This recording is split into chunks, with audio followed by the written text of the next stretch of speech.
देखिए आज हम लोग जो स्टडी करेंगे वो भारतीय साक्ष्य अधिनियम इंडियन एविडेंस एक्ट 1872।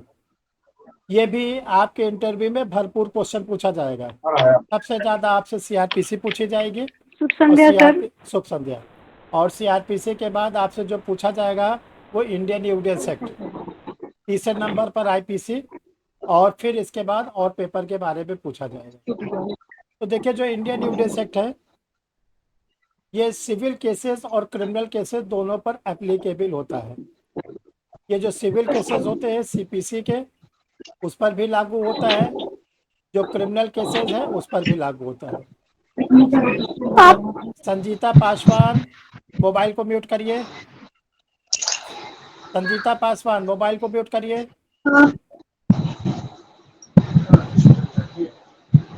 अपनी आवाज को म्यूट करिए, मोबाइल को।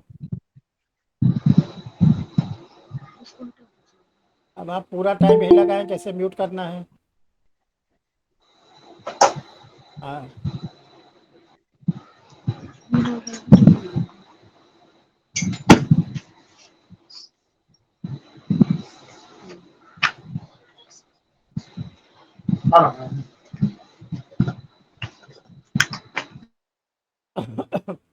तो देखिए ये जो इंडियन एविडेंस एक्ट है ये सिविल केसेस और क्रिमिनल केसेस दोनों पर लागू होता है।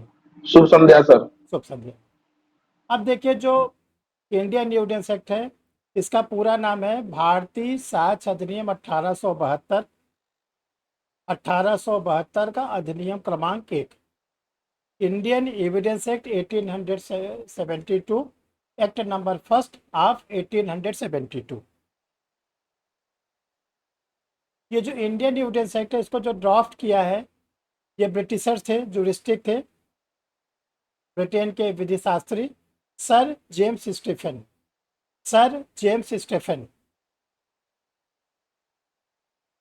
जो इन्होंने हम लोगों के लिए इंडियन एविडेंस एक्ट बनाया। इस इंडियन एविडेंस एक्ट में टोटल 167, इंडियन एविडेंस एक्ट में टोटल 167, 167 धाराएं हैं, 167 सेक्शन है, 3 पार्ट है और 11 चैप्टर, 167 धाराएं, 11 अध्याय और 3 भाग। ये आप लोग पहले याद रखिएगा, पूछा जाएगा, इजी वे में बताइएगा, घबराइएगा नहीं। कि जो 1872 का इंडियन एविडेंस एक्ट बना है ये एक्ट नंबर फर्स्ट है और इसको जो ड्राफ्ट किया है, प्रारूप तैयार किया है, उनका नाम था sir James Stephen. Sir James Stephen कौन थे? ब्रिटेन के जूरिस्टिक। ठीक। अब इसके बाद इसमें ये ध्यान रखिएगा इसको इन्फोर्स कब किया गया है। देखो कोई भी एक्ट बनता है तो उसको इन्फोर्स किया जाता है, लागू किया जाता है, जिसको हम लोग पढ़ते हैं डेट ऑफ इम्प्लीमेंट, प्रवर्तन की तिथि, लागू होने की तिथि। ये है 1 सितंबर 1872। 1 सितंबर 1872।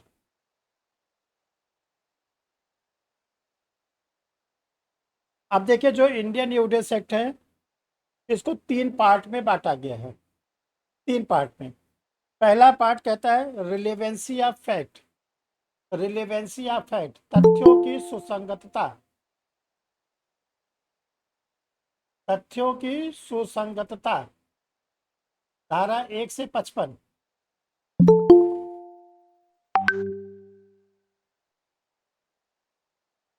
दूसरा पार्ट है प्रूफ ऑफ फैक्ट्स, तथ्यों के प्रमाण, धारा 56 से 100।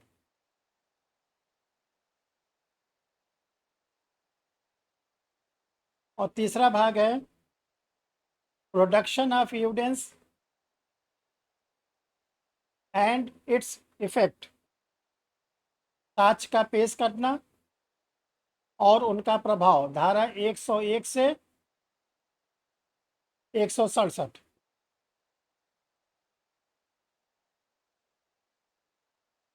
देखिए आप लोग को वही बताया जा रहा है जो आपको इंटरव्यू में बोलना है या इंटरव्यू में पूछा जाएगा। पूरा इंडियन एविडेंस सेट नहीं पढ़ाया जा रहा है, ठीक है। वो आप लोगों ने प्री में पढ़ा, मेंस में पढ़ा, किन किन चीज़ों को आपको आंसर देना है, कहाँ आप न फंसे, और कोई चीज़ को ऐसा बताए, इंटरप्रिटेट करें कि एग्जामिनर को अब पूछने के लिए कोई न बचे चीज़। हमने आप लोग को शुरू में भी बताया था, एग्जामिनर के पाले में आपको बॉल नहीं देनी है, आपको बॉल अपने पास रखनी है। एग्जामिनर के पाले में बॉल दे दोगे तो बुरी तरह फंसोगे आप, तो वो आपके लिए बहुत बड़ी दिक्कत हो जाएगी, ध्यान रखिएगा, बहुत बड़ी दिक्कत हो जाएगी। तो उसमें क्या करना है कि जितना पूछे उतना बता के चुप, जितना एग्जामिनर पूछे उतना बता के आप चुप हो जाओ। जैसे पहला पार्ट है तथ्यों की सुसंगतता। अब आपसे पूछा जाए what is meaning of facts, तथ्य से आप क्या समझते हैं, पहला आपसे पूछा जाएगा। और खासकर यूनिवर्सिटी के जो प्रोफेसर बैठेंगे, बिहार के किसी भी यूनिवर्सिटी के या यूपी के बीएचयू अगर इलाहाबाद यूनिवर्सिटी जहाँ से बुलाए जाएंगे, आपसे पूछा जाएगा कि जो इंडियन यूडेट सेट में वर्ड यूज किया गया फैक्ट्स, ये क्या होता है। तो आप बोलिएगा जो फैक्ट्स है इसको सेक्शन नंबर 3 में डिफाइन किया गया। चुप। आपसे पूछा जाए कि सेक्शन 3 में क्या कहा गया है, तभी आप बोलिएगा फैक्ट्स क्या है। ये नहीं कि आपसे पूछ रहा है और बड़ बड़ बड़ बड़ आप बोलना शुरू कर दिए। तो देखो फैक्ट्स बताइएगा, जो हमारे इंद्रियां होती है, आर्गन्स है, देखने के लिए आँख, सुनने के लिए कान, ठीक, आभास करने के लिए हमें मिला हुआ हाथ मिला हुआ है, किसी भी स्मेल के लिए, गंध के लिए नाक मिली हुई है। तो जो कुछ हम देखते हैं, जो कुछ सुनते हैं, जो चीज़ छूते हैं, वो क्या है, तथ्य। क्लास चल रही है, आप हमको देख रहे हैं, हम आप लोग को देख रहे हैं, क्लास खत्म हो जाएगी, आप अपने घर को देखोगे, किताब को देखोगे, ये सब के सब है क्या, तथ्य। जो भी भौतिक जगत की चीज़ों को हम लोग देखते हैं वो है तथ्य। ठीक? किताब है, कॉपी है, बिल्डिंग है, कार है, स्कूटी है, सड़क है, जो भी हम लोग देखते हैं उसको कहते हैं।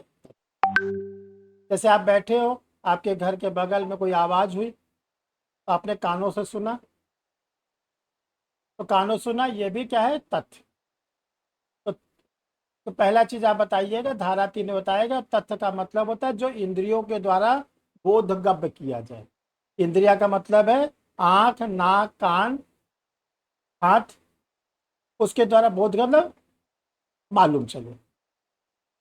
दूसरा शब्द है सुसंगत।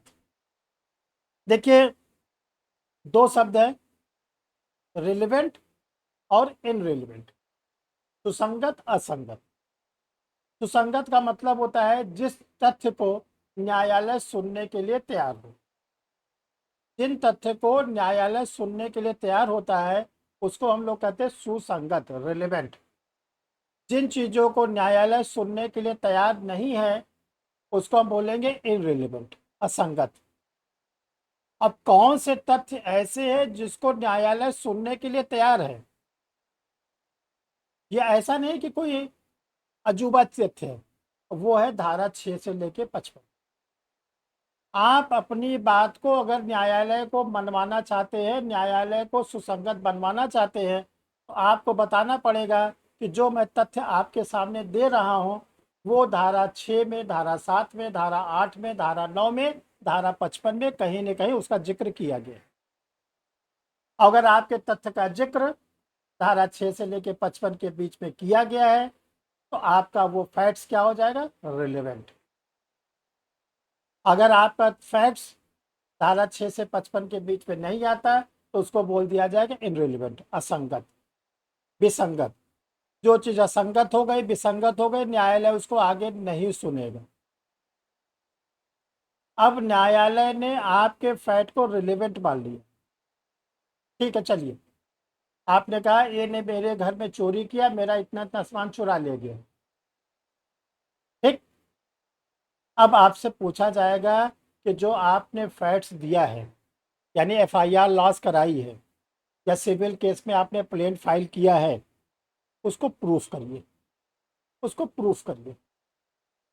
तो किसी भी फैक्ट्स को प्रूव करने के 7 तरीके हैं। किसी भी फैक्ट्स को न्यायालय में प्रूफ करने के 7 तरीके, जिसको कहा जाता है साक्ष्य के प्रकार, काइंड्स ऑफ एविडेंस। 8वां तरीका ना कोई न्यायालय मानेगा और ना आप दे सकते हो। 7 तरीका क्या है? पहला, मौखिक साक्ष्य, ओरल एविडेंस, सेक्शन 59-60। दूसरा, रियल एविडेंस, रियल एविडेंस भौतिक साक्ष्य या वास्तविक साक्ष्य। तीसरा, सरकमस्टांशियल एविडेंस, परिस्थितिजन्य साक्ष्य। फोर्थ, अनुश्रुत साक्ष्य या सुनी सुनाई गवाही, हियर से एविडेंस।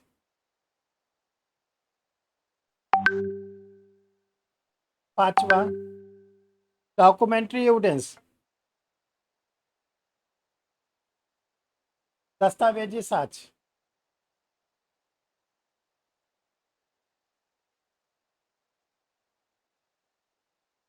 छठा, प्राइमरी एविडेंस, प्राथमिक साक्ष्य। और 7वें नंबर पर है द्वितीयक साक्ष्य या गौड़ साक्ष्य, द्वितीयक साक्ष्य या गौड़ साक्ष्य, जिसको हम लोग बोलेंगे सेकेंडरी एविडेंस।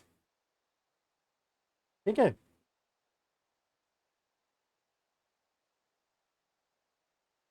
जरा एक सेकंड आप लोग दे रहे, एक स्टूडेंट है, उनको लिंक की क्या प्रॉब्लम है या सॉल्व कर दे।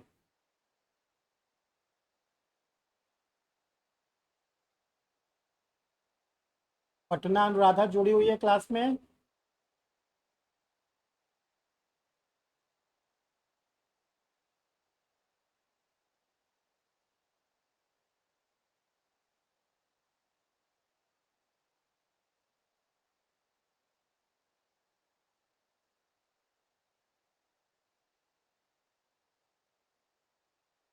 हाँ चलिए, तो देखिए ये 7 में से किसी भी एविडेंस के द्वारा आप अपने जो फैक्ट्स हैं उसको कोर्ट के सामने प्रूफ कर सकते हैं।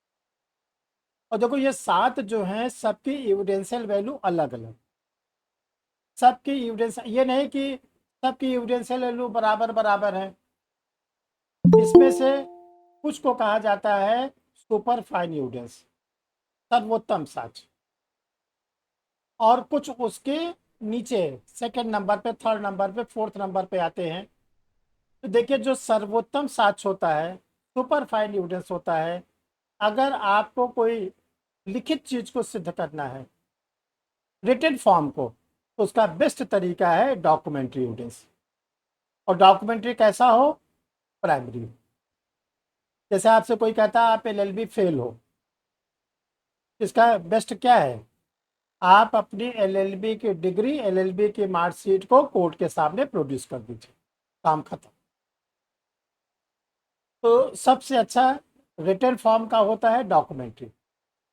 और उसके बाद नंबर 2 पे अगर रिटन फॉर्म का नहीं है तब होता है ओरल। तो आपसे पूछा जाएगा किसी भी फैक्ट्स पर ओरल एविडेंस भी है, डॉक्यूमेंट्री एविडेंस भी है, तो किसको प्रेफरेंस दिया जाएगा? अगर किसी भी फैक्ट्स पर डॉक्यूमेंट्री एविडेंस भी है और ओरल एविडेंस भी है, तो आप किसको वरीयता देंगे? तो आपका आंसर होगा कि हम प्रेफरेंस देंगे डॉक्यूमेंट्री को। दस्तावेज झूठ नहीं बोलता, लेकिन व्यक्ति झूठ बोलता। ये मैक्सिम को याद रखिएगा, कभी भी कोई डॉक्यूमेंट झूठा नहीं होता, लेकिन व्यक्ति झूठ बोल सकता है। इसलिए हम लोग डॉक्यूमेंट्री को प्रेफरेंस देंगे और जो ओरल है उसको हम सेकंड पर रखें। अब देखिए हम लोगों ने अपने फैक्ट्स को प्रूफ कर दिया। तो सबसे पहले फैक्ट्स आया, फैक्ट को रिलेवेंट बनाया, रिलेवेंट को हमने प्रूफ कर दिया। अब प्रूफ करने के बाद इसका नाम क्या हो जाता है? एडमिसिबल ग्राह्य, एडमिसिबल ग्राह्य। अब जो चीज हमने ग्राह्य बना दिया, एडमिसिबल बना दिया, ये ध्यान रखिएगा, अब ये पार्ट ऑफ द एविडेंस होगा। साक्ष्य का ये क्या होगा, एक भाग होगा, साक्ष्य का एक भाग होगा। ये बातें ध्यान रखिएगा, 3 पार्ट में इसको बताया गया है। अब आप लोग को एक तो ये आंसर दे के ऐसे अपने आप को बचाना है। फिर आता है कि कोर्ट में हम किसी चीज को कैसे प्रूफ करें। देखो इसमें भी 3 नियम हैं। पहला होता है बर्डन ऑफ प्रूफ, सबूत का भार। दूसरा होता है ओनस, साबित करने का भार। तीसरा होता है उपधारणाएं, प्रिजम्पशन। 3 चीजें ध्यान रखिएगा। जिन सेक्शन के ऊपर प्रिजम्पशन लागू होता है, उपधारणाएं लागू होता है, वहां पर न्यायालय ये मान के बैठेगा कि ऐसा हुआ है। ठीक। जैसे अगर कोई व्यक्ति पिछले 7 वर्षों से लगातार जीवित नहीं सुना गया, जीवित नहीं सुना गया, उसके घर वालों ने कभी उसको देखा नहीं, ना घर से उसने संपर्क किया, न किसी फ्रेंड से संपर्क किया, न रिलेटिव से संपर्क किया, तो क्या माना जाएगा? क्या न्यायालय उपधारणा करेगा? उसकी मृत्यु हो चुकी है। किस धारा में? Civil death. 108। धारा 108 में कहा गया है न्यायालय यह उपधारणा करेगा कि अब वो मर गया, और इस मरने को कहा जाता है सिविल डेथ। ठीक। सिविल डेथ का मतलब ये होता है, देखो 3 प्रकार की मृत्यु होती है। नेचुरल डेथ, वो सबकी होनी है, कोई ऐसा नहीं कि जो नहीं मरेगा। उसमें बॉडी मिलती है और उसमें कानून का कोई लेना देना नहीं। कोई भी मरता है, जिस धर्म के अनुसार होता है उसका अंतिम संस्कार कर दिया जाता है, कानून से कोई मतलब नहीं। दूसरी होती है कैजुअलिटीज, उसमें कानून का 100% रोल। सबसे पहले बॉडी को कस्टडी में ले लेती है पुलिस और उसका पोस्टमार्टम कराया जाता है। कानून ये जानना चाहता है इस व्यक्ति की मृत्यु कैसे हुई। तीसरा होता है सिविल डेथ, जिसमें डेड बॉडी नहीं मिलती, जिसको धारा 108 में कहा गया है केवल कानून की दृष्टि में वो मर गया है, ये माना जाएगा। तो देखो जो उपधारणाएं होती है ये सेक्शन नंबर 4 में है। इंडियन एविडेंस एक्ट के सेक्शन नंबर 4 में बोला गया है प्रिजम्पशन। और प्रिजम्पशन 3 प्रकार की होती है, मे प्रिज्यूम, शैल प्रिज्यूम, कंक्लूसिव प्रूफ। मे प्रिज्यूम मतलब उपधारणा कर सकेगा, ये फैक्ट्स की होती है, तथ्य की होती है, और जो खंडनी होती है, तोड़ी जा सकती है। दूसरा होती है शैल प्रिज्यूम, इसको बोलते हैं उपधारणा करेगा, ये विधि की होती है और खंडनी नहीं होती। कुछ ही परिस्थिति में ये खंडनी होती है, ठीक है, अधिकांश में ये खंडनी कम होती है। तीसरा होती है कंक्लूसिव प्रूफ, जो विधि की होती है और खंडनी नहीं होती। तो बे प्रिज्यूम का उपधारणा कर सकेगा, धारा 4 के उपखंड 1 में कहा गया। इसका सर्वोत्तम उदाहरण क्या है कि 7 साल के भीतर अगर कोई व्यक्ति नहीं मिला तो न्यायालय ये उपधारणा कर लेगा कि वो मर गया। लेकिन अगर कोई कहता है कि नहीं, उसको मैंने पिछले साल देखा था, तो जो उपधारणा न्यायालय ने किया है कि वो मर गया है, उपधारणा में से साबित करने का भार उस पर चला जाएगा, दूसरे वाले पे, कि आप साबित करिए कि पिछले साल आपने उसको देखा था। अगर वो साबित कर दिया कि पिछले साल मेरे साथ था, मेरे घर आया था, मुझसे मिला था, तो ये मान लिया जाएगा कि अभी वो नहीं मरा है। और नहीं साबित कर पाया तो न्यायालय तो ये मान के बैठा है कि वो मर गया। एक तो ये ध्यान रखिएगा। दूसरा होता है सबूत का भार, बर्डन ऑफ प्रूफ, जो मैक्सिमम सेक्शन में होता है। अधिकांश सेक्शन में बर्डन ऑफ प्रूफ चलता है।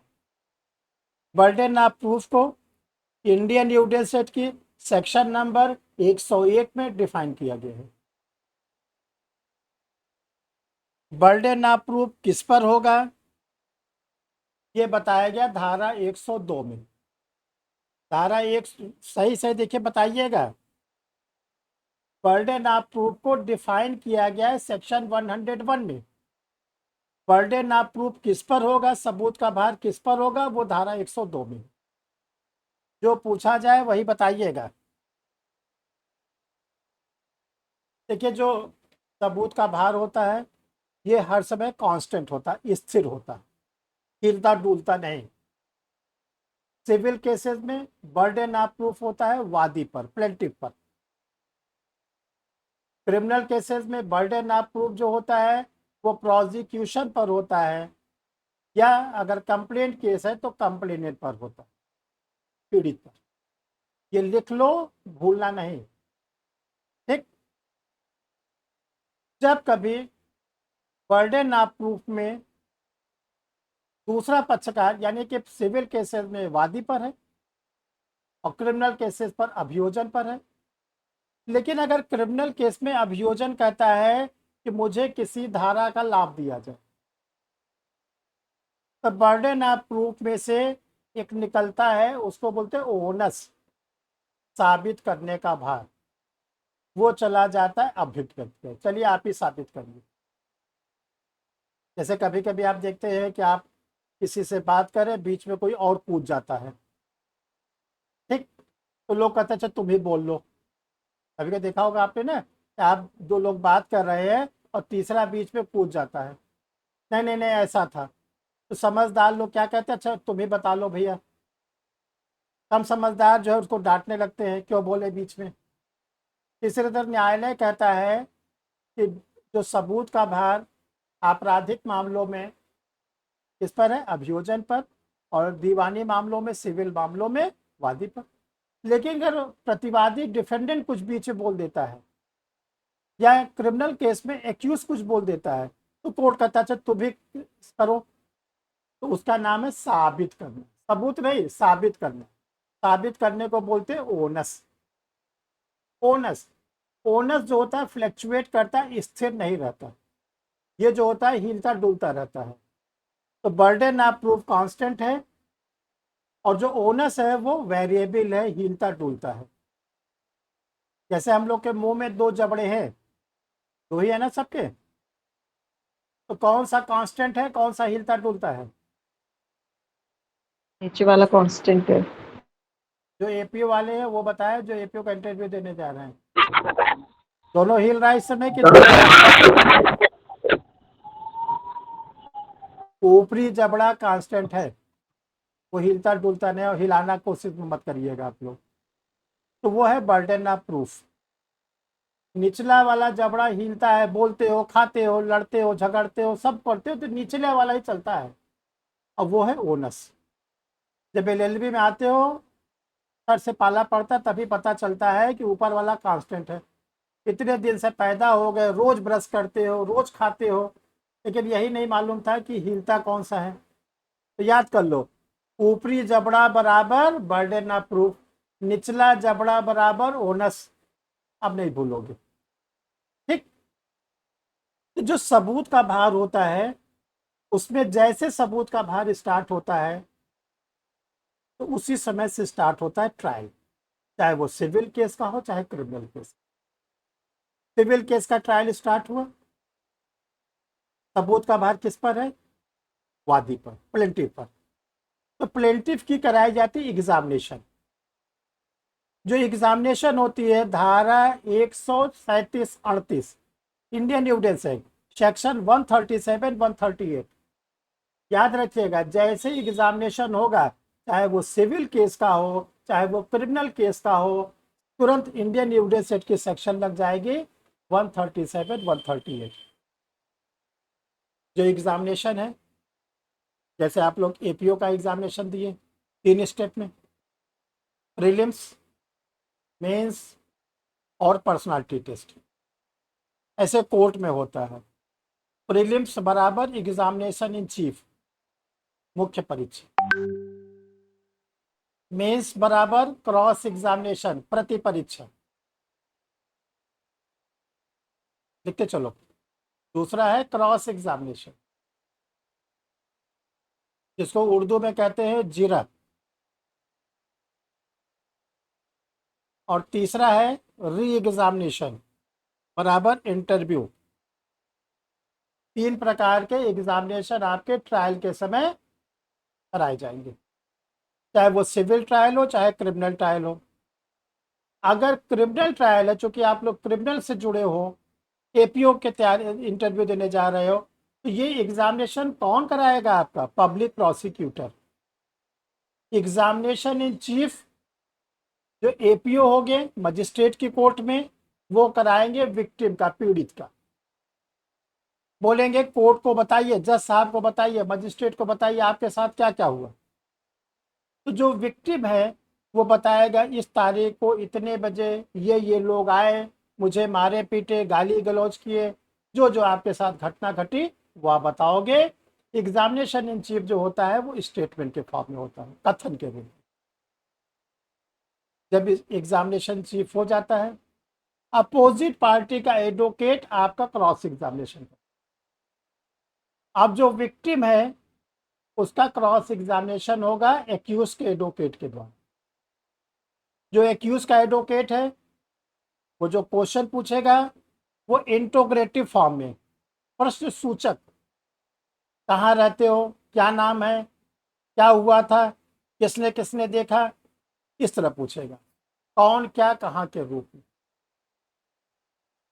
जब क्रॉस एग्जामिनेशन कंप्लीट हो जाता है, अगर एपीओ को लगता है, पब्लिक प्रोसिक्यूटर को लगता है कि मेरे जो विक्टिम है उसने कोई ऐसी बात क्रॉस में बोल दिया है जिससे मेरा मुकदमा कमजोर पड़ सकता है, तो कोर्ट से रिक्वेस्ट करेंगे। एपीओ कोर्ट से रिक्वेस्ट करेंगे मजिस्ट्रेट से कि मुझे अपने क्लाइंट से फिर से एग्जामिनेशन करना है। तो कोर्ट अगर परमिशन दे देगी तो एपीओ करेंगे री एग्जामिनेशन, पुनः परीक्षा। और जो पुनः परीक्षा होती है ये भी होगी इंटोग्रेटिव फॉर्म में, प्रश्न सूचक। ठीक है।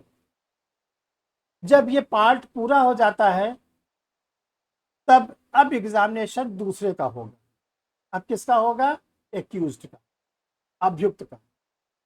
एक्यूज पर्सन का एग्जामिनेशन इन चीफ जो कराएंगे वो एक्यूज के counsel, private advocate. Accused person का क्रॉस एग्जामिनेशन करेंगे public prosecutor, APO. Accused person का री एग्जामिनेशन अगर जरूरत पड़ेगी तो करेगा कौन? पब्लिक, वो प्राइवेट एडवोकेट। ठीक। ये बात भी होती है 137 138 में, इंडियन एविडेंस एक्ट में। ठीक। देखो जो ये एग्जामिनेशन जब पूरा हो जाता है तब कोर्ट एक डेट फिक्स करती है, उस डेट का नाम होता है आर्गूमेंट, बहस। जो डेट बहस की फिक्स होगी उसमें अब केवल एडवोकेट लोग बोलेंगे, पब्लिक प्रोसिक्यूटर बोलेगा, एपीओ, और बोलेंगे प्राइवेट एडवोकेट एक्यूज के। वो लोग क्या करेंगे? अपने अपने केस के फेवर में कोर्ट के सामने एविडेंस देंगे। जो उनके पास अगर कोई केस ला है, honourable high court, supreme court का अगर कोई केस है जो उनके केस से मिलता जुलता है, आइडेंटिकल फॉर्म का है, तो वो क्या करेंगे? अपने मजिस्ट्रेट के सामने उसको प्रोड्यूस करेंगे कि जो मेरे सामने ये केस है, ये इस हाई कोर्ट ने इस केस में ऐसा कहा। ठीक। इसके बाद कोर्ट क्या करेगा? आर्गुमेंट सुनने के बाद ऑर्डर रिजर्व। ऑर्डर कोर्ट इसलिए रिजर्व करता है, अब कोर्ट क्या करेगा? लॉजिंग ऑफ द एफआईआर से लेकर, आईओ के द्वारा चार्जशीट से लेकर, पूरे ट्रायल को देखते हुए इस कंक्लूजन पर पहुंचेगा कि क्या एक्यूज पर्सन को कन्विक्ट किया जाए या एक्विटल किया जाए। इसीलिए वो ऑर्डर रिजर्व करता है, टाइम मांगता है। अगर उसको लगता है कि एक्यूज पर्सन के अगेंस्ट, अब 3 चीज आएगी, देखो 3 चीज आएगी। Section 3 Indian evidence act, section 3 में प्रूव्ड, डिसप्रूव्ड, नॉट प्रूव्ड। अगर पब्लिक प्रोसिक्यूटर ने अपना अभियोजन की कहानी को, यानी जो विक्टिम के साथ घटना घटी है उसको संदेह के परे विदाउट डाउट क्या कर दिया, प्रूफ कर दिया, तो कोर्ट क्या करेगा, एक्यूज पर्सन को कन्विक्ट कर देगा। नहीं साबित कर पाया, डिसप्रूव्ड, तो क्या करेगा, एक्यूज पर्सन को एक्यूटल कर देगा, दोष मुक्त कर देगा, बाइज्जत बरी। ठीक। और अगर जो पब्लिक प्रोसिक्यूटर है वो भी नहीं प्रूफ कर पाया, ना ओनर्स के रूप में आया, तो मामले को डिसमिस कर देगा, खारिज कर देगा। तो ध्यान रखिएगा, जजमेंट के समय सेक्शन 3 एप्लीकेबल होती है इंडियन एविडेंस एक्ट की। सीआरपीसी एविडेंस एक्ट बिल्कुल को रिलेट होकर साथ साथ दौड़ता है, चलता है। आईपीसी का कोई रोल नहीं है। आईपीसी का केवल रोल है जो घटना घटी, पुलिस ऑफिसर ने उस घटना को देखते हुए, बातों को देखते हुए जो धारा लगानी है वो धारा लगा देगा। और सेक्शन कौन सी लगती है, पनिशमेंट वाली। आईपीसी में 2 धाराएं हैं, एक में परिभाषा, एक में दंड है। जैसे धारा 300 में हत्या है, मर्डर है, तो 302 में मर्डर का पनिशमेंट है। एफआईआर हर समय लगेगी, पनिशमेंट वाली सेक्शन। उसके बाद अब आईपीसी का कोई रोल नहीं है, अब चलेगा सीआरपीसी और एविडेंस एक्ट। ठीक। देखिए, इंडियन एविडेंस एक्ट में 2 चीजें जरा ध्यान से समझिए, एक है एडमिशन, एक है कन्फेशन। एक है एडमिशन स्वीकृति और एक है कन्फेशन संस्वीकृति। देखिए, जो एडमिशन है जिसको स्वीकृति कहते हैं वो सेक्शन नंबर 17 धारा 17 में परिभाषित किया गया। जो संस्वीकृति है, कन्फेशन है, उसको इंडियन एविडेंस एक्ट के किसी भी सेक्शन में डिफाइन नहीं किया गया, पहले तो ये याद रखना। जो एडमिशन है वो सिविल केसेस में होती है और जो कन्फेशन है वो केवल और केवल क्रिमिनल केसेस में होती है। एडमिशन में क्या होता है, एडमिशन में ये सिविल केस है तो ये प्लेंटिफ भी कर सकता है, डिफेंडेंट भी कर सकता है। प्लेंटिफ के एडवोकेट भी कर सकते हैं, डिफेंडेंट के एडवोकेट भी कर सकते हैं। प्लेंटिफ का लीगल रिप्रेजेंटेटिव, विधिक प्रतिनिधि भी कर सकता है, डिफेंडेंट भी का लीगल रिप्रेजेंटेटिव भी कर सकता है। क्या करेगा, जरा धारा 17 को याद करिए। स्वीकृति, एडमिशन, वह मौखिक या लिखित या इलेक्ट्रॉनिक कथन है।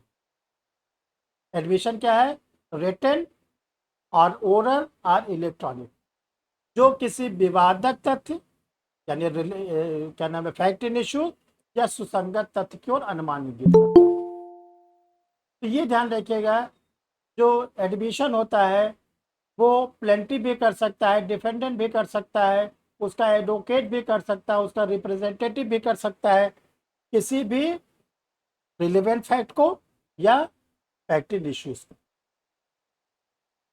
कन्फेशन क्या है, इसकी परिभाषा तो नहीं दी गई है, लेकिन इसको जरा ध्यान समझिए, चूंकि ये क्रिमिनल लॉ का है। कन्फेशन जो होता है वो केवल और केवल एक्यूज करेगा, ना उसका एडवोकेट करेगा और ना कभी भी, ध्यान रखिएगा,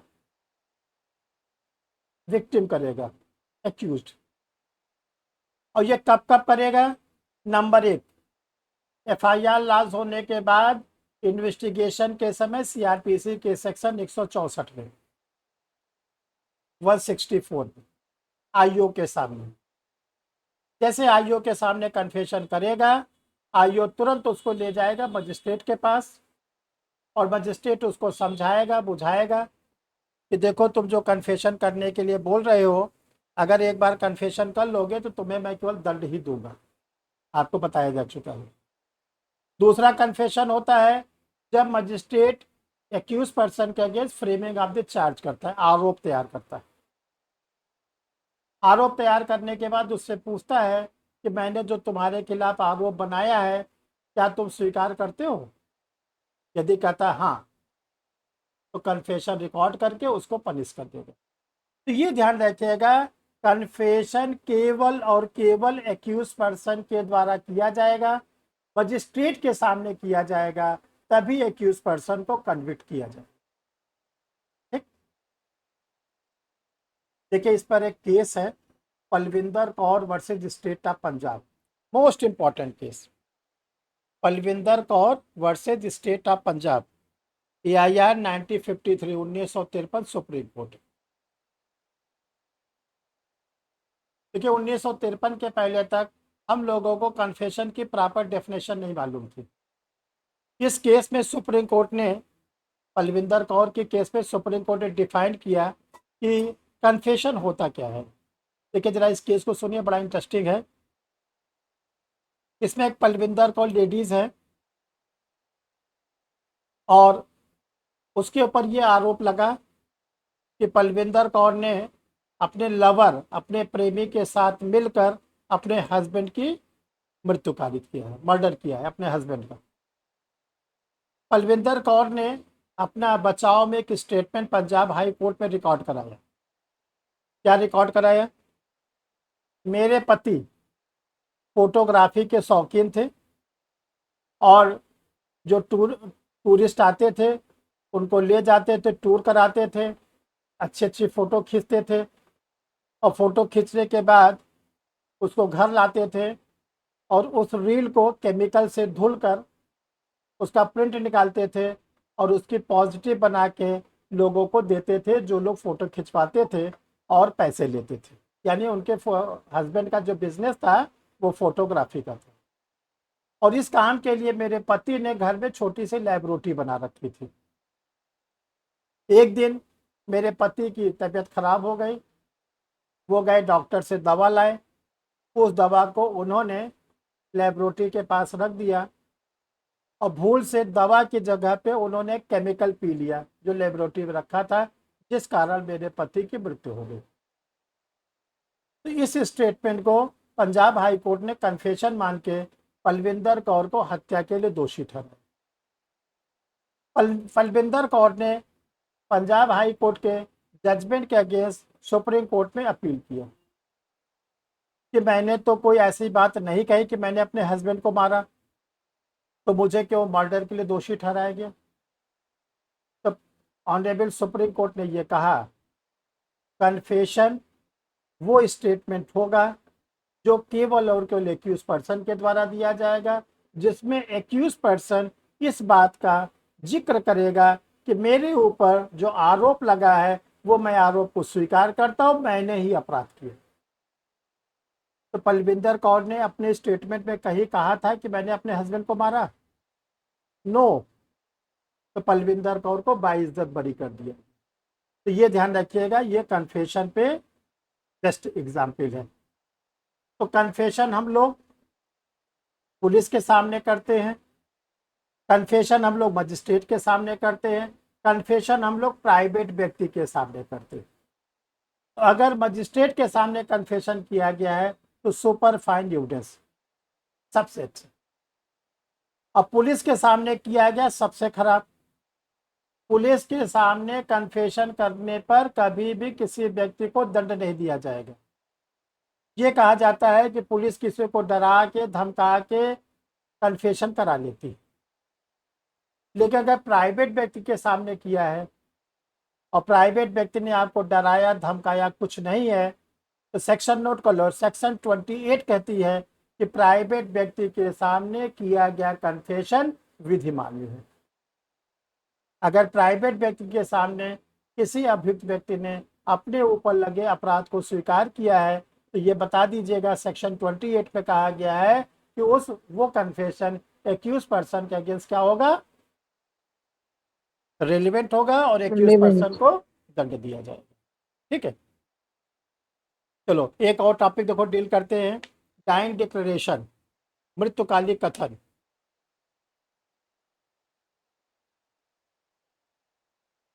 देखिए जो डाइंग डिक्लेरेशन है सेक्शन 32 के पार्ट फर्स्ट में है। डाइंग डिक्लेरेशन एप्लीकेबल कहाँ होता है? नंबर 1, देखो अभी हमने बताया अगर किसी की नेचुरल डेथ हुई है तो वहाँ पे डाइंग डिक्लेरेशन से कोई मतलब नहीं। किसी की अगर कैजुअलिटी में डेथ हुई है फांसी लगा लिया, पॉइजन खा लिया, किसी जीव जंतु ने काट लिया, तो उसका डाइंग डिक्लेरेशन नहीं होता, बल्कि उसका होता है पंचनामा, जिसको कहते हैं इनक्वेस्ट, मृत्यु समीक्षा। 5 लोगों के द्वारा पुलिस ऑफिसर उस डेड बॉडी को कस्टडी में लेगा और उसके बाद उसको भेज देता है पोस्टमार्टम, मरणोत्तर शव परीक्षण। तीसरा होता है कैजुअलिटी हुई है लेकिन बच गया, घायल हो गया। कोई आकस्मिकता हुई है लेकिन बच गया, रोड एक्सीडेंट हुआ बच गया, नदी में कूदा बच गया, फांसी लगाया बच गया। अब वहीं पर घायल व्यक्ति पर ही एप्लीकेबल होता है डाइंग डिक्लेरेशन। पुलिस ऑफिसर से कहा गया ऐसे व्यक्ति को जल्दी से जल्दी पहले हॉस्पिटल ले जाइए, और हॉस्पिटल ले जाने के बाद डॉक्टर से ये पूछिए कि जो ये व्यक्ति है कितने खतरे में है, चंद घंटों का मेहमान है या खतरे के बाहर है। डॉक्टर कहता है भाई देखिए ये खतरे के अंदर है। तब पुलिस ऑफिसर को कहा गया कि आप अपने डिस्ट्रिक्ट के किसी भी व्यक्ति को ले आइए, किसको, मजिस्ट्रेट को, चाहे वो एग्जीक्यूटिव हो चाहे जुडिशियल हो। और मजिस्ट्रेट को बोला गया जो घायल व्यक्ति है, जो चंद घंटों का चंद दिनों का मेहमान है, जैसा डॉक्टर बता रहे हैं, उसका स्टेटमेंट रिकॉर्ड करिए।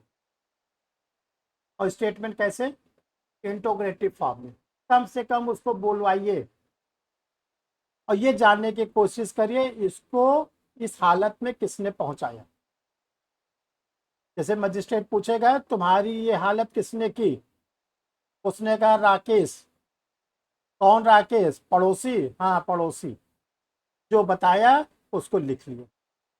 और लिखने के बाद अगर ड्यूरिंग ट्रीटमेंट यानी अस्पताल में रहने के दौरान उसकी मृत्यु हो जाती है, तो जो उसका प्रीवियस स्टेटमेंट है जो मजिस्ट्रेट के सामने रिकॉर्ड किया गया है, उसको कहते हैं डाइंग डिक्लेरेशन। समझ में आया? उसी को बोलेंगे डाइंग डिक्लेरेशन। डाइंग डिक्लेरेशन एक ऐसा स्टेटमेंट होता है जो बिना क्रॉस एग्जामिनेशन के on the basis of here से एविडेंस, केवल अनुसूचित साक्ष्य के आधार पर रिलेवेंट भी है, एडमिसिबल भी है। डाइंग डिक्लेरेशन एक ऐसा स्टेटमेंट होता है जो बिना क्रॉस एग्जामिनेशन के रिलेवेंट भी होता है और एडमिसिबल भी होता है। इसका बेस है हियर से एविडेंस, क्योंकि मृत्यु, जो व्यक्ति मृत्यु की कगार पर होता है वो झूठ नहीं बोलता, ऐसा माना जाता है। केस ला लिख लो, Shakuntala versus state. Shakuntala versus state case में 2009 का है केस। इसमें सुप्रीम कोर्ट ने कहा जो व्यक्ति मरने के कगार पर होता है वो कभी झूठ नहीं बोलता। और दूसरा है, इस पे ट्रेडिशनल केस है, लैंडमार्क केस है, Pakala Narayana Swami versus King Emperor, AIR 1939 Privy council.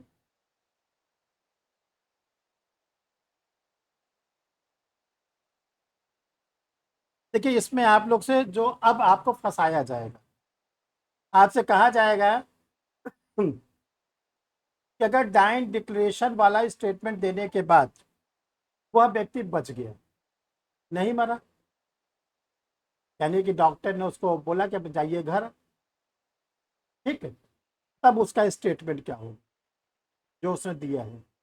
तब आप बताइएगा, अब लागू होगा धारा 145 और धारा 157, 145, 157, दो सेक्शन में अब उसकी जाएगी एविडेंशियल वैल्यू। धारा 145 में जो अपोजिट पार्टी है जिसको एक्यूज बनाया गया है, उससे कहा जाएगा इसके प्रीवियस स्टेटमेंट को क्या करो, खंडित करो, तोड़ो, इसका क्रॉस एग्जामिनेशन करो। अब ये जिंदा है, इसको बुलाइए कोर्ट में और क्रॉस एग्जामिनेशन करके इसके प्रीवियस स्टेटमेंट को खारिज करिए। खारिज कर लिया गया, बच गया। अदरवाइज 157 में उस विक्टिम से जिसने डाइंग डिक्लेरेशन दिया था उससे कहा जाएगा अपने प्रीवियस स्टेटमेंट का कोरोबरेशन करिए, मिलान करिए। ये आपको बताना है, ध्यान रखिएगा, ठीक है। अब आता है एक्सपर्ट्स ओपिनियन। देखिए विशेषज्ञ की राय, आपसे पूछा जाएगा हु इज एक्सपर्ट, विशेषज्ञ कौन है? तो पहले आप ये ध्यान रखिएगा, जो मजिस्ट्रेट होते हैं, जज होते हैं, जो ट्रायल सुनते हैं, वो किस चीज़ के विशेषज्ञ हैं? कानून के, बस। और उनके पास केवल लॉ के ही मैटर जाते हैं कि और भी जाते हैं? और भी मैटर जाते हैं। फिंगरप्रिंट के जाते हैं, हैंड राइटिंग के जाते हैं, फॉरेन लॉ के जाते हैं, साइंस एंड टेक्नोलॉजी के जाते हैं, आर्ट्स के जाते हैं।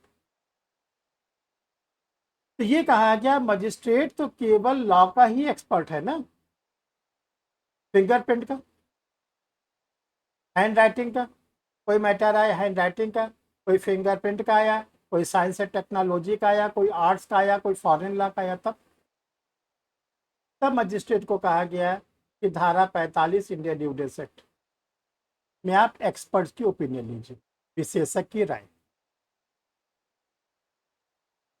देखो सेक्शन 45 में विशेषज्ञ की परिभाषा नहीं बताई गई है, एक्सपर्ट्स की कोई डेफिनेशन नहीं बताई गई है। सेक्शन 45 कहता है एक्सपर्ट्स की ओपिनियन जो होगी, जो विशेषज्ञ की राय होगी, उसकी एविडेंशियल वैल्यू क्या होगी। ठीक, तो पहले तो ये आप समझो कि विशेषज्ञ किसको कहते हैं। विशेषज्ञ वह व्यक्ति होता है जिसको ज्ञान विज्ञान की किसी विशिष्ट शाखा में कोई विशेष ज्ञान उसने अर्जित किया हो। विशेषज्ञ वह व्यक्ति होता है जिसने ज्ञान विज्ञान की किसी विशिष्ट शाखा में कोई विशेष ज्ञान अर्जित किया हो। जैसे किसी ने MBBS कर लिया तो वो क्या होगा, चिकित्सा शास्त्र का विशेषज्ञ। किसी ने BTech कर लिया तो वो इंजीनियर का विशेषज्ञ। किसी ने चार्टर्ड अकाउंटेंट कर लिया। तो देखो जो इसको कहते हैं विशेषज्ञ।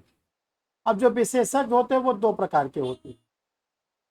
एक विशेषज्ञ होते हैं अनुभवधारी, एक्सपीरियंस होल्डर, और एक होते हैं डिग्रीधारी।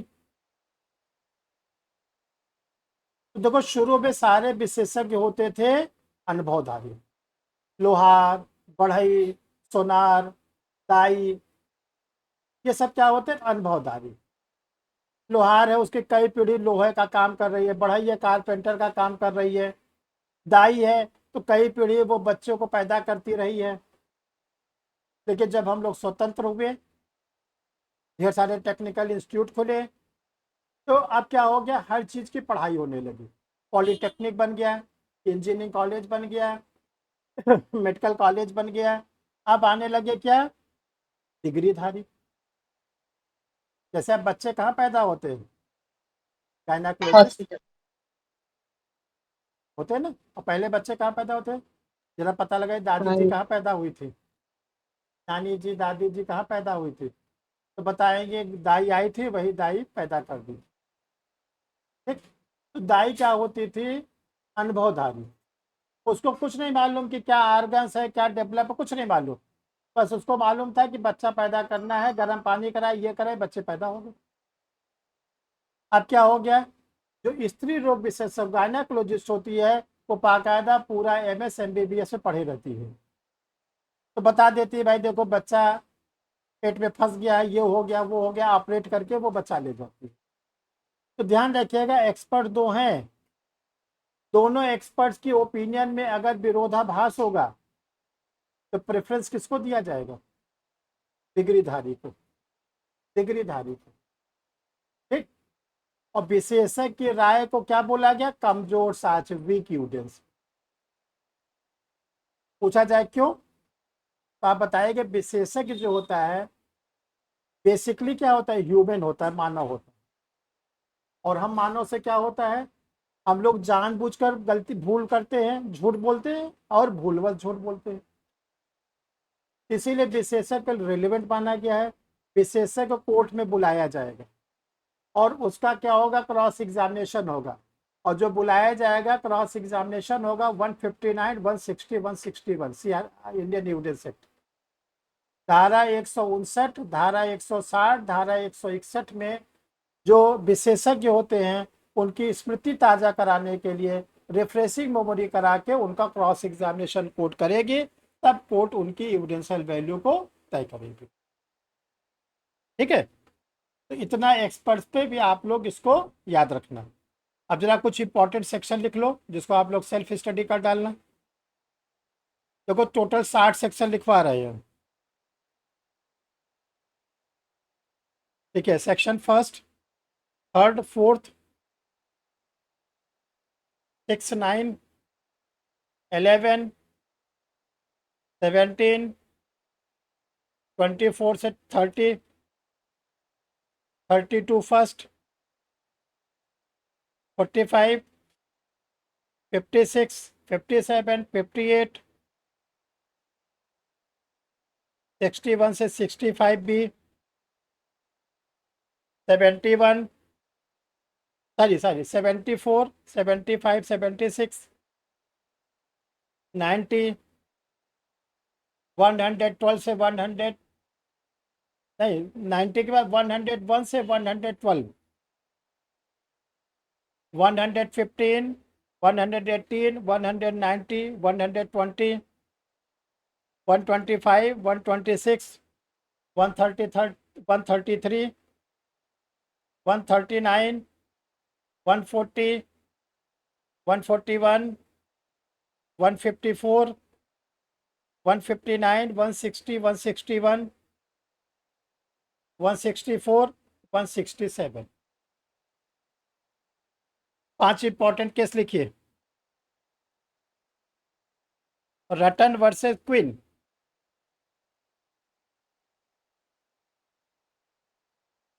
AIR 1971, PC, Privy Council. Number 2, Ramnath versus State of Tamil Nadu, AIR 78, Supreme court.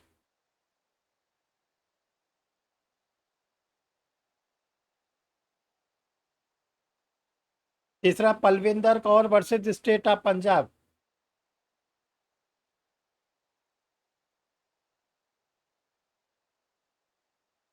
Next, Akala Narayana Swami versus King Emperor. पांचवा, Jagdu Jagdu versus State of Maharashtra 1977, Supreme Court. देखिए जो अभी हमने आपको बताया ये तो आप 1-2 बार देख लीजिएगा, ये कल हम आप लोग को 4 बजे इसका वीडियो भिजवा देंगे। दूसरी चीज़, जितने सेक्शन बताए गए हैं उसको रीडिंग कर लेना, छोड़ना एक भी सेक्शन नहीं जो बताए गए हैं। तीसरा, जो केस लॉ बताया गया उसको आप देख डालिएगा। तब इसके बाद आप अपने यूडियो अपने को फ्री महसूस। सर हाँ बोलिए बोलिए बोलिए। सर क्रॉस एग्जामिनेशन और री एग्जामिनेशन एक बार बता देते हैं। देखिए 3 प्रकार का एग्जामिनेशन होता है। पहला होगा एग्जामिनेशन इन चीफ, मुख्य परीक्षा। जो पक्षकार, ये सिविल केसेस में वादी के पक्ष वादी जाएगा, वादी का अधिवक्ता एडवोकेट कराएगा। क्रिमिनल केस में जो विक्टिम होता है उसका कराएगा पब्लिक प्रोसिक्यूटर, APO। आप म्यूट करिए, आप म्यूट करिए, हम बता रहे हैं ना, आप सुनिए केवल। हाँ सुनिए। जब प्रिया, हाँ, जब APO के द्वारा जो विक्टिम का एग्जामिनेशन इन चीफ हो जाएगा, तब विक्टिम का क्रॉस एग्जामिनेशन करेगा एक्यूज का काउंसिल। क्रॉस हर समय अपोजिट काउंसिल करता है, ठीक है।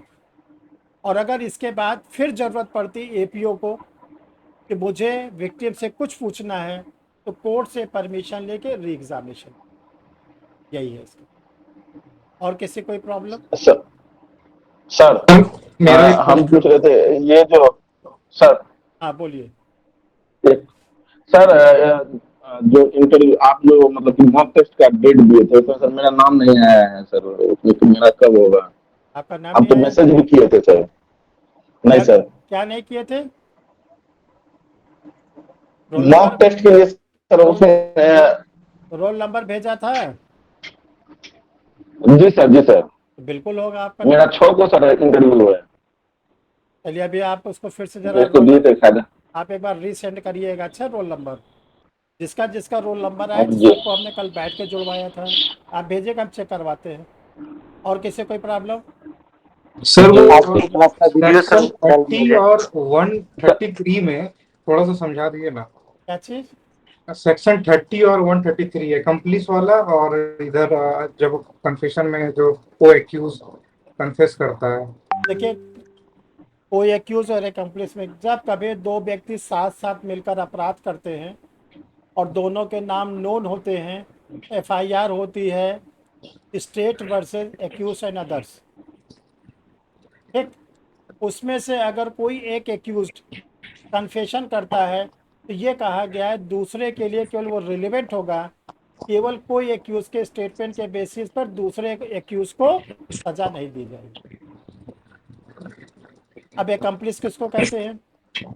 जब दो या दो से अधिक व्यक्ति मिलकर अपराध करते हैं और उनके नाम पता नहीं होते, पुलिस को उनके बारे में नाम नहीं पता रहता, तो एफआईआर होती है स्टेट वर्सेस अननोन, सरकार बनाम अज्ञात।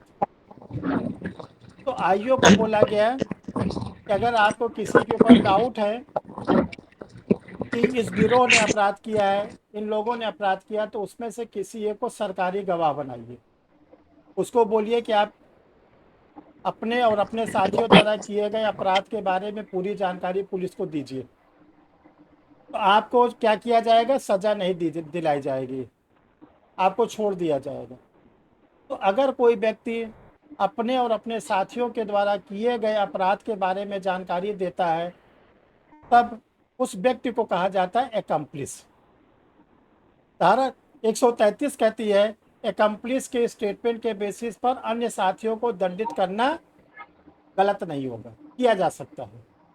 लेकिन धारा 114 का इलस्ट्रेशन बी कहता है न्यायालय यह उपधारित करेगा कि जो एक्म्प्लिस ऐसा अपराधी है वो विश्वसनीय नहीं है। पहले तो एक्म्प्लिस को क्या करिए? उसके स्टेटमेंट को कोरोबरेट कराइए, मिलान कराइए, क्योंकि वो तो है अपराधी ना।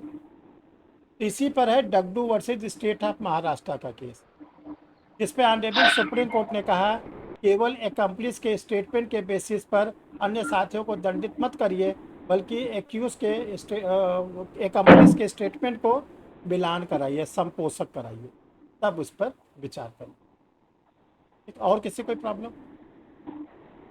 सर एक बार माइनर लॉ का भी करा देते। सर कल चलिए उसको टाइम रहेगा देखा जाएगा, ठीक है, उसको देख कल सर टाइम रहेगा। कल वाला वीडियो सर भेज दे। कल वाला कल 4 बजे मिलेगा। कल वाला वीडियो सर अपलोड। कल जो बीत गया ना, आज आ तो गया है आप लोग के, अभी क्लास के बाद देखिए आराम से आ गया है आप लोग के उसमें ग्रुप पे गया है। आज वाली वीडियो भी भेज दिया जाएगा। यशी पांडे वाला ना, वो आप लोग को आज मिल तो गया है, ठीक। आज के क्लास की वीडियो भी भेज दिया जाएगा। आज वाली आप लोग को कल भेज दी जाएगी। एक्चुअली कंप्यूटर ओवरलोड हो जाता है, तो आज वाला ले लीजिए, जो कल वाला आज वाला कल आप लोग को हम भिजवा देंगे 4 बजे के अंदर अंदर, ठीक है। चलिए thank you sir. Thank you. Sir IPC की क्लास नहीं चलेगी? आईपीसी क्लास चल तो गई है, तो सर उसका मुझे मिला नहीं है, लेकिन देख लीजिए किसी के पास हो आईपीसी वाला, इनको दे दीजिएगा, सोनम द्विवेदी जी को।